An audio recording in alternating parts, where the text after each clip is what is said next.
نحمده ونصلي على رسوله الكريم أما بعد أعوذ بالله من الشيطان الرجيم بسم الله الرحمن الرحيم لا يغتب بعضهم بعضا إلى آخر الآية আন্নাদি আস-সাকাফি কর্তৃক আয়োজিত আজকে সাপ্তাহিক প্রশিক্ষণ সভার সম্মানিত সভাপতি মণ্ডলী ও সুদক্ষ পরিচালক মণ্ডলী ও আমার সামনে উপস্থিত প্রিয় ছাত্র ভাইয়েরা, আপনাদের সবাইকে জানাই হিলালি শুভেচ্ছা ও মুবারকবাদ।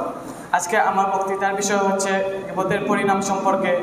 আল্লাহ তাআলা যদি তৌফিক দান করেন উক্ত বিষয়ে দু চারটি কথা বলার চেষ্টা করব। ওয়া মা তাওফিকি ইল্লা বিল্লাহ। প্রিয় উপস্থিত, প্রথমে আমাদের জানতে হবে গীবত কাকে বলে। গীবত হচ্ছে কোনো ব্যক্তি তার কথার দ্বারা বা লেখালেখির দ্বারা বা অন্য কোনো উপায়ে তার অপর ভাইয়ের দোষ লোক সমাজের সামনে তুলে ধরা, যাতে সে কষ্ট পায়, চাই হে মুসলিম হোক অথবা অমুসলিম।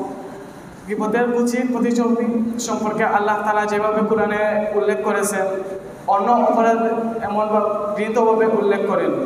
আল্লাহ তাআলা সূরা হুজরাতের 49 নং আয়াতে বলেছেন, তোমরা কি তোমাদের আপন মৃত ভাইয়ের গোশত খেতে পছন্দ করবে? প্রকৃতপক্ষে তোমরা তো তাকে ঘৃণিতই মনে করবে। তোমরা আল্লাহকে ভয় করো, আল্লাহ তাওবা কবুলকারী ও ক্ষমাশীল।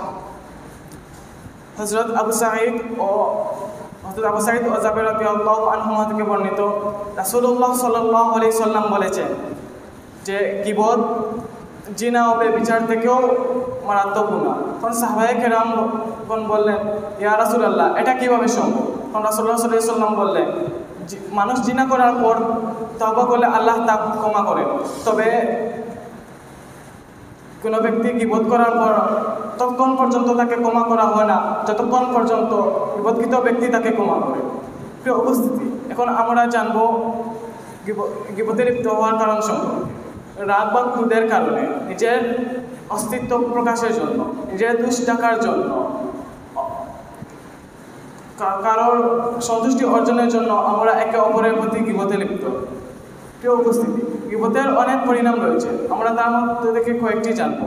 গীবতের জন্য দোয়া কবুল হয় না, নেক আমল কবুল হয় না, বদ আমলে গীবতকারীর আমল নামায় বদ আমল বৃদ্ধি পায় এবং